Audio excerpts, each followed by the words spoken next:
রোজ রোজ সকালে উঠে নতুন নতুন কি ব্রেকফাস্ট বানিয়ে নেবেন সেটা নিয়ে কিন্তু অনেকেই ভেবে উঠতে পারেন না। আর আশা করি সকালবেলা খুব বেশি ইনগ্রিডিয়েন্টস দিয়ে আপনারা ব্রেকফাস্টও বানাতে চাইবেন না।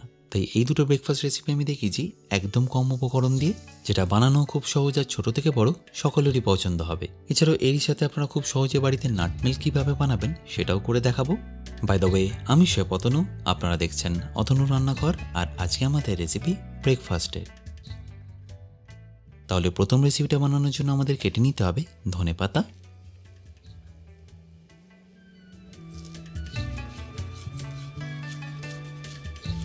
যদি এরকম ফাইন করে কাটতে পারেন তাহলে ভালো, না হলে আপনারা রাফলিও কেটে নিতে পারেন। আর ধনেপাতা কাটা হয়ে গেলে আমি এখানে কেটে নেব পেঁয়াজ পাতা।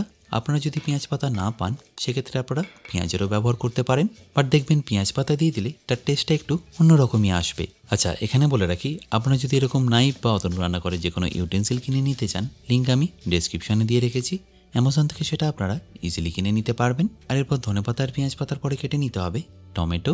যদি পারেন টমেটোটাকে এইভাবে ডিসকিন করে নেবেন আর বীজ ছাড়িয়ে এটাকে চপ করে নেবেন। বাট যদি মনে হয় এটা করতে অসুবিধা হচ্ছে সেক্ষেত্রে আপনারা বীজ সহ এটাকে চপ করে নিতে পারেন।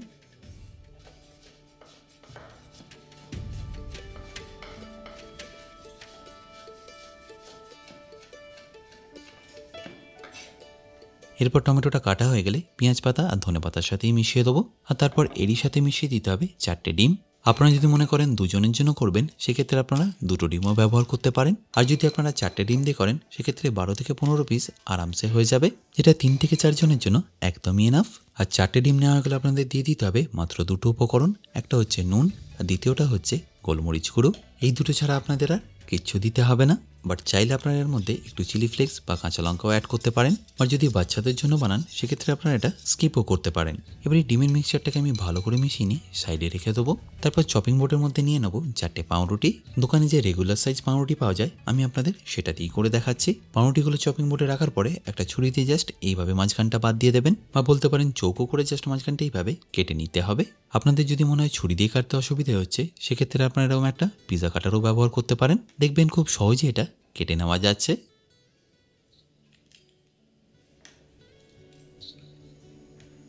4টে পাউরুটি কাটা হয়ে গেলে আমি এগুলো জাস্ট মাঝখান থেকে এইভাবে খুলে নিয়ে একটু সাইডে রেখে দেবো। সকালের ওই ডিম পাউরুটি তো আমরা অনেক সময় বানিয়ে খাই, বাট একবার এইভাবে বানিয়ে দেখুন। এবার একটা ননস্টিকের প্যান নিয়ে তাতে দিয়ে দিন সামান্য একটু তেল আর সামান্য একটু মাখন। এবার এই মাখন আর তেলটাকে একবার প্যানের মধ্যে ভালো করে মিশিয়ে নিয়ে দিয়ে দিন পাউরুটির আউটার বর্ডারটা। মনে রাখবেন এই সময় কিন্তু গ্যাসের ফ্লেমটা একদম লো রাখতে হবে। এরপর ঠিক সেন্টারে দিয়ে দিন আমরা যে ডিমের মিক্সচারটা বানিয়ে রেখেছিলাম সেটা, আর তারই সাথে দিয়ে দিন আপনাদের পছন্দ মতো চিজ। আমি এখানে মোজারেলা চিজ ব্যবহার করলাম। আর যদি আপনাদের কাছে মনে হয় চিজ নেই সেক্ষেত্রে কোনো অসুবিধা নেই, আপনারা এটাকে স্কিপও করতে পারেন। আর যদি দিয়ে দিতে পারেন দেখবেন খুবই মুখরোচক খেতে হয়। এবারে যে মাঝের অংশটা ছিল যেটা আমরা আগে থেকেই কেটে রেখেছিলাম সেটাকে তুলে নেমে দিয়ে দিচ্ছি ঠিক সেন্টারে। তারপর হাত দিয়ে হালকা একটু প্রেস করে দেবো। এই সময় কিন্তু মনে রাখবেন খুব বেশি প্রেস করবেন না, তাহলে কি হবে ডিমটা অপর দিক থেকে বেরিয়ে যাবে।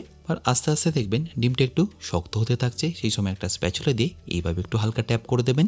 আপনারা যদি পাউরুটির এই দিকটাও ক্রিস্পি চান সেক্ষেত্রে আপনারা এখানে সামান্য একটু বাটার অ্যাপ্লাই করে দিতে পারেন। তারপর একটা স্প্যাচুলার মাধ্যমে এইভাবে ঘুরিয়ে নিয়ে অপর পিঠটা ভালো করে ক্রিস্পি করে নেবেন। স্লো ফ্লেমে মোটামুটি সময় লাগবে 1 থেকে 1.5 মিনিট।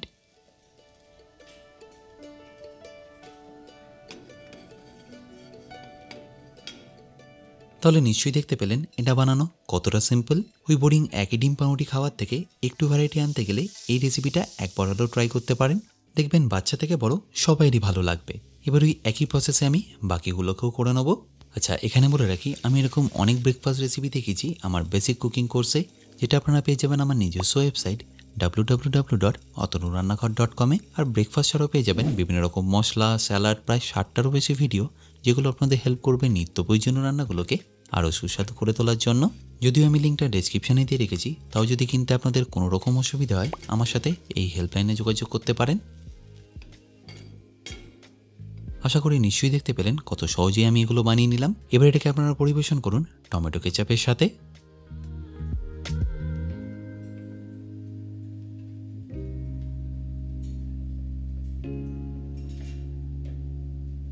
এবার আমি আপনাদের সেকেন্ড ব্রেকফাস্ট রেসিপিটা করে দেখাবো, যেটাতে আমি দেখেছি একদম ওভেন ছাড়িয়ে আপনারা বানিয়ে নিতে পারবেন মাত্র 5 মিনিটে এরকম একটা পিজা, যার জন্য লাগবে মাত্র 4টে ডিম আর 4টে পাউরুটি। বাট তার আগে বলে রাখি, আপনারা যারা ভেগান মিল্ক খেতে পছন্দ করেন তাদের জন্য আমি নিয়ে এসেছি আজকে একটা দারুণ প্রোডাক্ট। সেটা হলো আগারো এজেন্সির automatic vegan milk maker. Vegan product হলো যেটাতে আপনারা কোনো রকম অ্যানিমেল প্রোডাক্ট পাবেন না, বা বলতে পারেন যে প্রোডাক্টগুলো বানাতে কোনো রকম অ্যানিমেল প্রোডাক্ট ব্যবহার করা হয় না সেগুলোকে আমরা ভেগান প্রোডাক্ট বলে থাকি। তাই এই প্রোডাক্ট দিয়ে আপনারা স্পেশালি যে কোনো বাদাম বা নাটসের মিল্কটা বানিয়ে নিতে পারবেন। আর যে শুধু মিল্ক বানাতে পারবেন তা নয়, এটাকে আপনারা মাল্টিপল কাজে ব্যবহার করতে পারবেন, যেমন জল গরম করাতে বা জুস বানাতে। এবার বলে রাখি এর কিছু ফাংশন আর ফিচার্সের ব্যাপারে। আগারো রিজেন্সির এই অটোমেটিক নাট মিল্ক মেকার আসে 600 ওয়াট মোটর ক্যাপাসিটির সাথে, যেটার মধ্যে আপনারা বিভিন্ন রকম ফাংশন পেয়ে যাবেন। আর এটা খোলার বন্ধ করা খুবই সিম্পল। প্রথমে এরকম একটা ফাংশন বাটন আর প্রিসেট বাটন পেয়ে যাবেন। আপনারা এই ফাংশন বাটন প্রেস করে যে কোনো ফাংশন চুজ বা ক্যান্সেল করতে পারেন। আর এই প্রিসেট বাটন প্রেস করে আপনারা টাইমটা সেট করতে পারেন 1 থেকে 12 ঘন্টা অবধি। আর এখানে আপনারা এই ফাংশন বাটন প্রেস করে বানিয়ে নিতে পারবেন সোয়া মিল্ক, জুস, গরম জল, নাট মিল্ক, বিভিন্ন রকম সিরিয়ালস, আর সব থেকে লাস্টে থাকবে ক্লিনিংয়ের অপশান। এবার এটাকে আমি আপনাদের ইউজও করে দেখাচ্ছি। তার জন্য এভাবে ঢাকনাটা খুলে এর মধ্যে দিয়ে দিচ্ছি কাঠবাদাম। তারপরে এর মধ্যে আপনাদের নর্মাল টেম্পারেচারের জল দিয়ে দিতে হবে ম্যাক্সিমাম টু মিনিমাম অবধি। আপনারা যদি নাট মিল্কটা বেশি চান সেক্ষেত্রে আপনাদের এই ম্যাক্সিমাম অবধি দিয়ে দিতে হবে, আর যদি কম চান তাহলেই মিনিমাম অবধি জলটা দিয়ে দিতে হবে। এরপর এর কভারটা বন্ধ করে পাওয়ারটা অন করে দিন। আর তারপরে ফাংশন বাটন প্রেস করে সিলেক্ট করে নিন নাট মিল্ক অপশানে। তারপর দেখবেন কিছুক্ষণ এটা টাইম সেট হতে সময় নেবে। তারপর অটোমেটিক দেখিয়ে দেবে কতক্ষণে এটা রেডি হয়ে যাবে। যেমন এখানে দেখিয়ে দিচ্ছে 10 মিনিটের মধ্যে এটা একদম পারফেক্টলি রেডি হয়ে যাবে। দেখুন 10 মিনিট পরে এটা অটোমেটিক বন্ধ হয়ে গেল। এবারে ঢাকনাটা খুলে নিয়ে ডাইরেক্টলি এটাকে আপনারা ছেঁকে নিয়ে সার্ভ করে নিতে পারবেন। দেখুন 10 মিনিটের মধ্যে এরকম গরম গরম বাদামের দুধ আপনাদের রেডি হয়ে গেল। আর এটা কতটা হেলদি সেটা আপনাদের আশা করি আর বলে বোঝাতে হবে না। আর এটা ক্লিন করাও খুবই সিম্পল। আপনার ছেলের মধ্যে সামান্য একটু জল দিয়ে আর একটু লিকুইড সোপ দিয়ে এই ক্লিন বাটনটাকে প্রেস করে দিতে পারেন।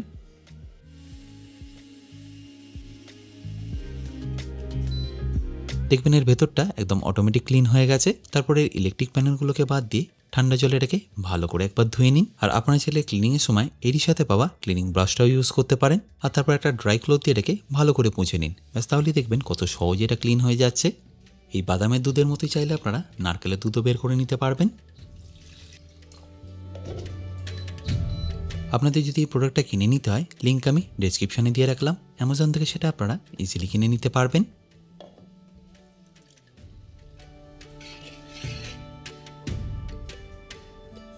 আচ্ছা, এবার আমি সেকেন্ড রেসিপিটা স্টার্ট করছি। তার জন্য আমার সবার প্রথম কেটে নিতে হবে পেঁয়াজ। আর এই পেঁয়াজের আমাদের অর্ধেকটাই লাগবে। আর এই অর্ধেকটাকে আমাদের কেটে নিতে হবে 3টে ভাগে। আর এরপর পেঁয়াজটা কাটা হয়ে গেলে ওই একই প্রসেসে কেটে নেব টমেটো। আর টমেটোটা কাটা হয়ে গেলে একটা ক্যাপসিকামের 4 ভাগের 1 ভাগকে আমি এইভাবে পাতলা করে কেটে নেব। এবার এই 3টে ভেজিটেবলকে আমাদের সামান্য একটু টস করে নিতে হবে। তার জন্য একটা ননস্টিকের প্যান আমি নিয়ে নিয়েছি সামান্য একটু অলিভ অয়েল। আর আপনাদের কাছে যদি অলিভ অয়েল না থেকে থাকে সেক্ষেত্রে আপনারা সাদা তেলও নিয়ে নিতে পারেন, বাট মনে রাখবেন সামান্য একটু নিয়ে নিলেই হবে। এরপর যখনই দেখবেন তেলটা একটু গরম হয়ে গেছে তখন এখানে দিয়ে দিতে হবে পেঁয়াজ, আর তারই সাথে ক্যাপসিকামটাও। বাট টমেটোটা আমরা এখানে একটু পরে ব্যবহার করব, নাহলে টমেটোটা এখনই গলে যাবে। এবারে ভেজিটেবলগুলোকে জাস্ট 1 থেকে 1.5 মিনিট একটু হালকা সতে করে নিতে হবে, যাতে এর মধ্যে কাঁচা ভাবটা আর না থাকে। মোটামুটি 40 থেকে 50 সেকেন্ড হয়ে গেলেই আমি এখানে দিয়ে দেবো টমেটোগুলো। তারপর সেটাকে একবার ভালো করে টস করে নেব।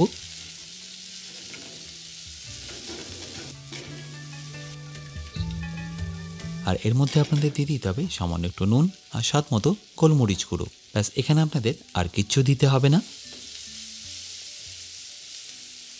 এবার এই সব কিছু যখন ভালো করে মেশানো হয়ে যাবে তুলে নিয়ে একটা আলাদা পাত্রে রেখে দিন পরে ব্যবহার করার জন্য।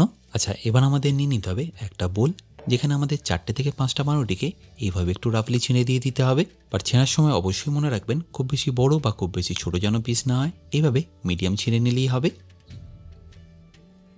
এবার এই ব্রেডগুলো ছিঁড়ে রাখা হয়ে গেলে একটা আলাদা পাত্রে ভেঙে নিন 4টে ডিম। ডিমগুলো ভেঙে নেওয়া হয়ে গেলে এখানে দিয়ে দিতে হবে সামান্য একটু নুন আর গোলমরিচ গুঁড়ো। তারপর সেটাকে একবার ভালো করে ফেটিয়ে নিন।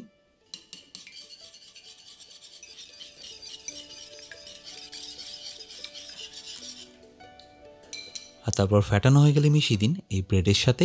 এবার একটা স্প্যাচুলা বা হাতার মাধ্যমে এটাকে ভালো করে মিশিয়ে নিন।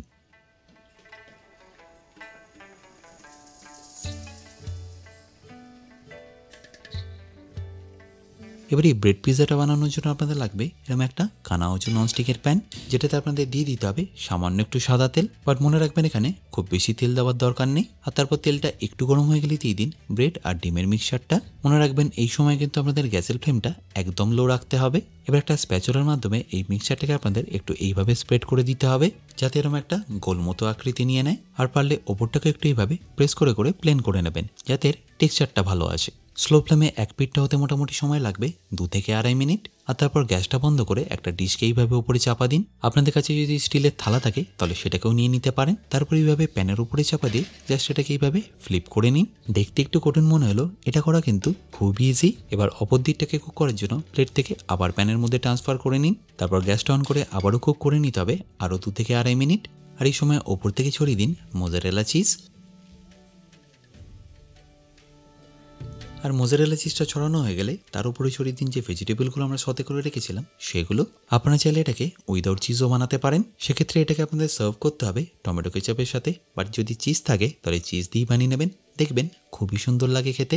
এবার এই চিজটা যাতে মেল্ট হয়ে যায় সেই জন্য এটাকে আমি একটু ঢাকা দিয়ে কুক করে নিচ্ছি। যেহেতু এই ভেজিটেবলগুলো আমাদের আগে থেকেই কুক করা আছে, তাই এটাকে আপনাদের আর বেশিক্ষণ কুক করতে হবে না। চিজটা মেল্ট হয়ে গেলেই ঢাকনাটাকে খুলে নিন 2 থেকে 2.5 মিনিটের মধ্যে। দেখুন কতটা সুন্দর লাগছে দেখতে।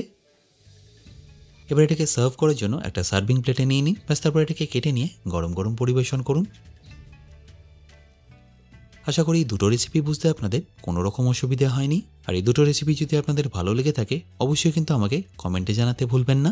বাই দ্য ওয়ে, আমি শেফ অতনু, আপনারা দেখছিলেন অতনুর রান্নাঘর। দেখা হচ্ছে আপনাদের সাথে আর একটা নতুন রেসিপি নিয়ে নেক্সট এপিসোডে। ভালো থাকবেন, সুস্থ থাকবেন।